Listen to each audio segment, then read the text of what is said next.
여러분 안녕하세요. 여러분 단 72시간 만에 한 나라의 핵심 전력이 사실상 무력화되고 무려 700개의 전략 목표가 지도에서 사라졌다는 사실을 알고 계셨나요? 더 충격적인 것은 지하 100m 깊이에 위치한 난공불락의 요새 안에서 약 5억 명의 정예 병력이 단 한 번도 싸워보지 못한 채 그대로 갇혀버렸다는 점입니다. 수조 원을 들여 건설된 이 거대한 지하 벙커는 원래 어떤 공격도 견딜 수 있는 최후의 방패로 불렸습니다. 두께 수십 미터의 콘크리트, 정밀하게 설계된 구조, 그리고 수천 발의 탄도미사일까지 모든 것이 완벽해 보였습니다.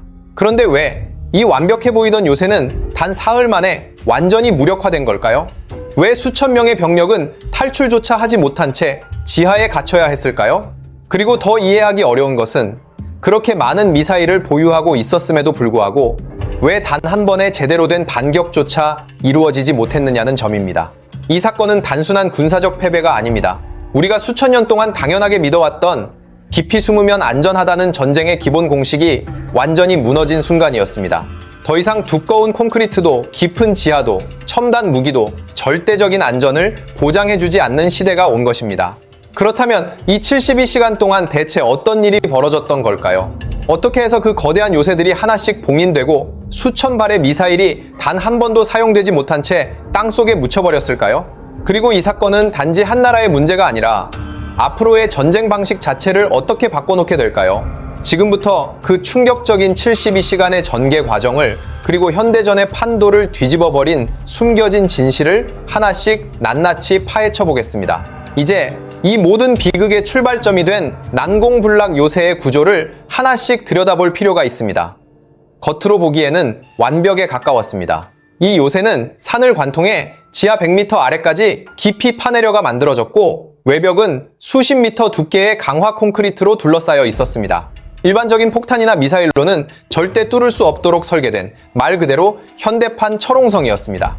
내부에는 수천 발의 탄도미사일과 각종 군사 장비가 웨버스티하게 배치되어 있었고 장기간 버틸 수 있도록 일정 수준의 전력과 공기순환 시스템도 갖춰져 있었습니다.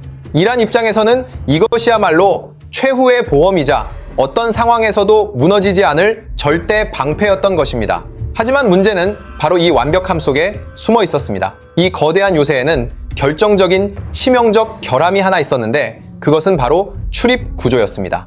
이 요새로 들어가는 통로는 사실상 단 하나뿐이었고 비상 상황에서 사용할 수 있는 별도의 탈출로는 아예 존재하지 않았습니다.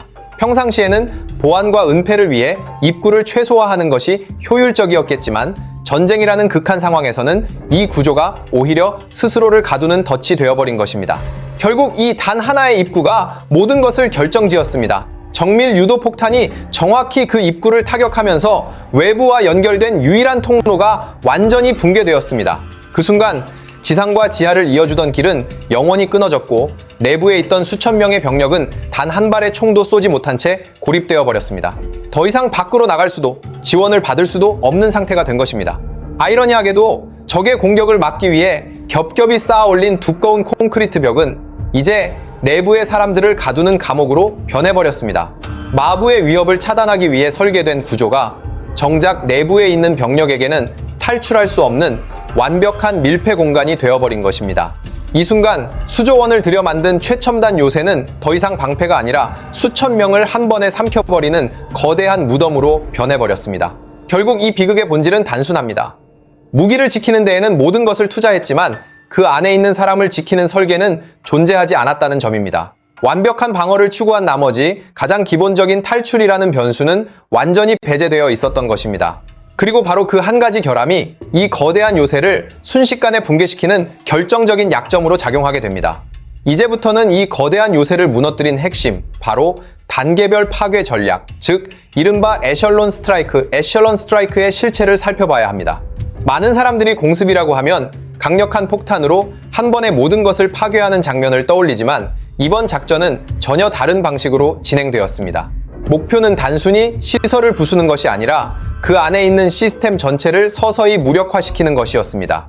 말 그대로 한 번에 끝내는 공격이 아니라 생명줄을 하나씩 끊어가며 조여 죽이는 전략이었던 것입니다. 첫 번째 단계는 바로 입구 봉쇄였습니다.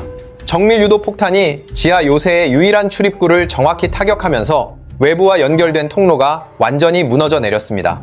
이 한 번의 타격으로 내부 병력은 지상과 완전히 단절되었고 모든 이동과 탈출 가능성은 그 순간 사라졌습니다. 그러나 이것은 시작에 불과했습니다. 두 번째 단계는 환기와 전력 차단이었습니다. 지하 시설이 정상적으로 유지되기 위해서는 지속적인 공기 공급과 전력 유지가 필수적입니다. 하지만 연합군은 환기구, 공기 정화 시스템, 그리고 전력 공급망을 하나씩 정확하게 제거했습니다. 그 결과 내부 공간은 점점 뜨거워지고 산소는 빠르게 고갈되기 시작했습니다. 기계가 뿜어내는 열과 유독가스는 빠져나갈 곳을 잃었고 밀폐된 공간은 서서히 인간이 버틸 수 없는 환경으로 변해갔습니다.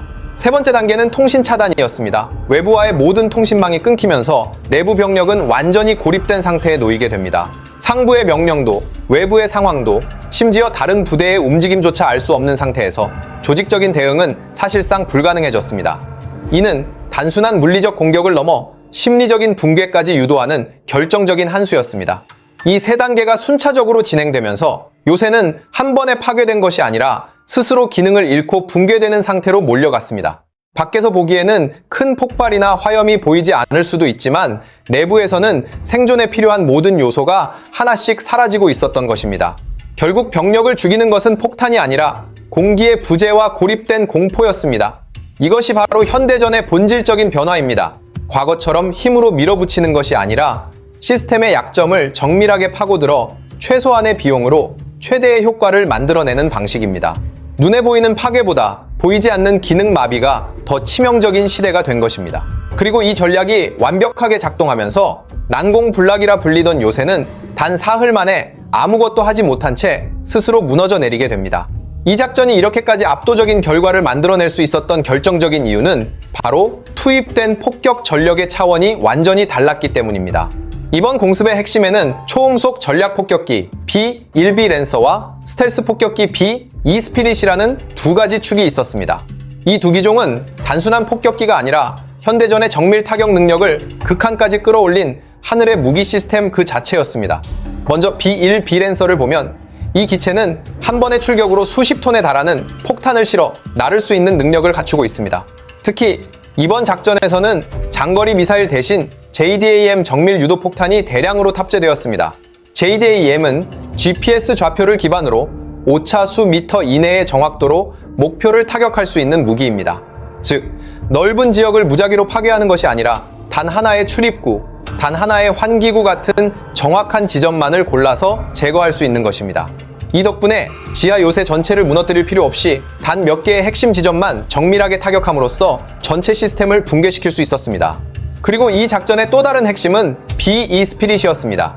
이 폭격기는 보이지 않는 폭격기라고 불릴 정도로 레이더에 거의 포착되지 않는 스텔스 능력을 갖추고 있습니다. 아무리 촘촘한 방공망을 구축해도 탐지되지 않으면 대응 자체가 불가능합니다. 실제로 이란의 방공 시스템은 최신 레이더와 대공 미사일로 구성되어 있었지만 B가 영공 깊숙이 침투하는 동안 단 한 번의 경보도 울리지 못했습니다. 이는 단순한 무기 성능의 차이를 넘어 전장의 보는 능력 자체가 완전히 무력화되었음을 의미합니다. 여기에 더해 지하 깊숙한 곳에 위치한 핵심 시설을 파괴하기 위해 투입된 것이 바로 GBU-57 벙커버스터였습니다. 이 폭탄은 단순히 지표면에서 폭발하는 것이 아니라 수십 미터 두께의 콘크리트를 관통한 뒤 내부 깊숙한 지점에서 폭발하도록 설계되어 있습니다. 낙하하면서 얻는 막대한 운동 에너지와 결합되어 지하 수십 미터 아래에 숨겨진 시설조차 직접 타격할 수 있는 것입니다. 밖에서 두드리는 것이 아니라 목표의 심장부에 직접 침투해 파괴하는 방식이라고 할 수 있습니다. 결국 이 모든 요소가 결합되면서 이번 작전은 사실상 막을 수 없는 공격이 되었습니다.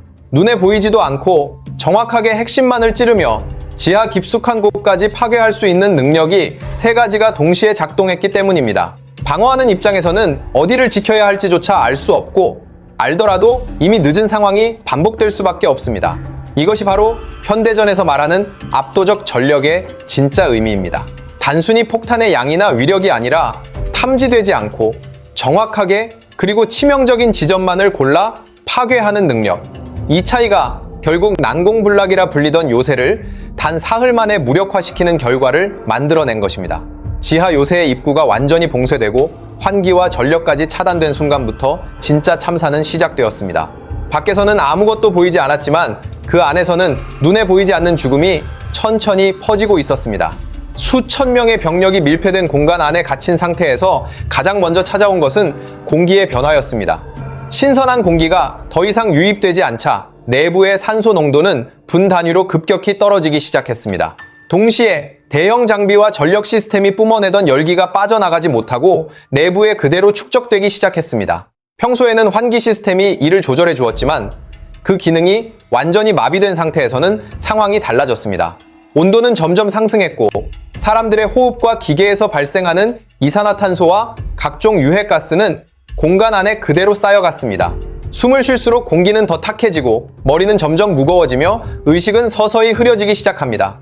이 상태는 마치 뚜껑을 꽉 닫은 압력솥과도 같았습니다. 밖으로 빠져나갈 길이 없는 밀폐된 공간에서 열과 압력, 그리고 유독가스가 동시에 축적되면서 내부 환경은 인간이 견딜 수 있는 한계를 빠르게 넘어섰습니다.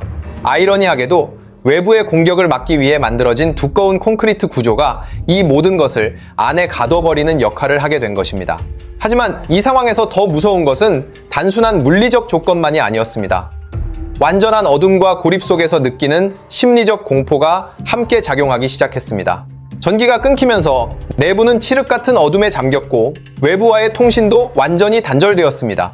지금 무슨 일이 벌어지고 있는지 구조가 옳지조차 알 수 없는 상태에서 사람들은 점점 줄어드는 공기를 느끼며 아무것도 할 수 없는 상황에 놓이게 됩니다.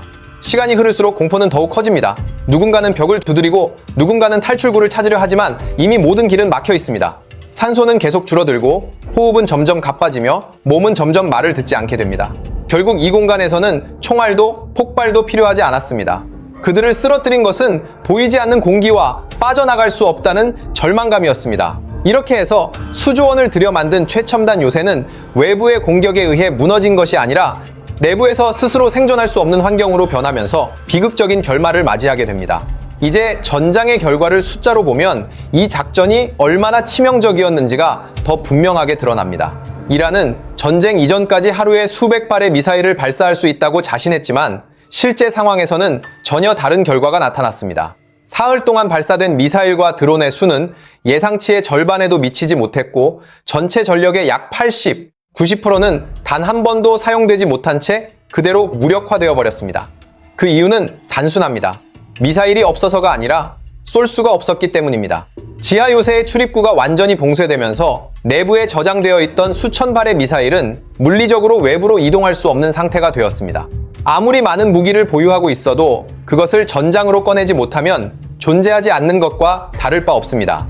마치 차고 안에 고성능 스포츠카가 수십 대 있어도 문이 콘크리트로 막혀 있다면 단 한 대도 밖으로 나갈 수 없는 것과 같은 상황이었습니다.